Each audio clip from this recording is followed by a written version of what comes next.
جو شخص مسلمانوں کو بم سے اڑانے آیا تھا وہ کیسے اسلام کا داعی بنا؟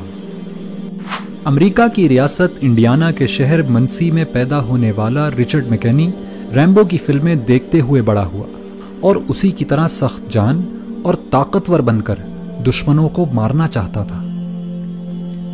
اس کے اسی عزم اور امریکہ سے والہانہ محبت نے اسے امریکن مرین کور تک پہنچا دیا۔ رچرڈ ایک مضبوط جسم کا مالک تھا اور پیشہ ورانہ عسکری مہارت کی وجہ سے ترقی کرتے ہوئے سارجنٹ بن گیا۔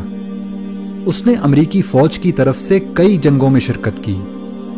رچرڈ اس انتہائی خصوصی چھاپا بردار گروہ کا بھی حصہ تھا جسے بوسنیا کے قاتل ملوسیوچ کو زندہ پکڑنے کے لیے بھیجا گیا تھا۔ تمام بڑی بڑی جنگوں میں شرکت کرنے کی وجہ سے اس میں سخت دلی اور بالخصوص مسلمانوں سے شدید نفرت پیدا ہو چکی تھی۔ یہ نفرت اتنی بڑی کہ ایک دفعہ جوتے کی دکان میں اس نے 2 برقع پوش خواتین کو دیکھا تو ان کی گردنیں توڑنے کا ارادہ کر لیا تھا۔ اسی شدید نفرت کے سبب اس نے منسی میں مسلمانوں کی مسجد میں جمعے کے دن دھماکہ کرنے کا منصوبہ بنایا۔ اس کا منصوبہ تھا کہ وہ سینکڑوں مسلمانوں کو بم سے اڑا کر اپنی گاڑی میں بیٹھے ان کے چیتھڑے اڑتے دیکھے گا، لیکن قدرت کو کچھ اور ہی منظور تھا۔ مسجد کو بم سے اڑانے سے پہلے اس نے آخری دفعہ اسلام اور مسلمانوں کو جاننے کا فیصلہ کیا۔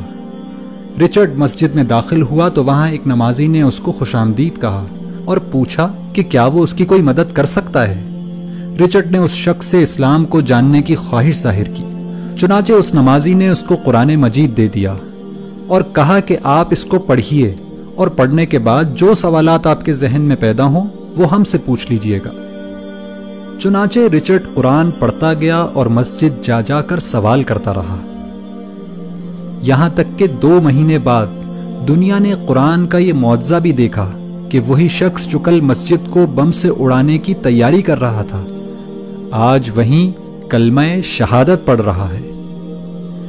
رچرڈ اس مسجد کی انتظامی کمیٹی کا 3 سال تک صدر رہا اور آج مایوسی اور نفرت کے شکار لوگوں کی کاؤنسلنگ کرتے ہوئے امریکہ میں اسلام کی دعوت لوگوں تک پہنچاتا ہے۔ ایک انٹرویو میں رچرڈ نے بتایا کہ قرآن کی اس ایک آیت نے اس کی زندگی تبدیل کر دی کہ جس شخص نے کسی ایک شخص کی جان بچائی اس نے گویا پوری انسانیت کو بچا لیا۔ اگر قرآن کی فقط ایک آیت مسلمانوں کے کٹر دشمن کی زندگی تبدیل کر سکتی ہے تو پورا قرآن کیا کچھ انقلاب برپا کر سکتا ہے۔ لیکن پھر بھی ہماری زندگیاں کیوں تبدیل نہیں ہو رہی؟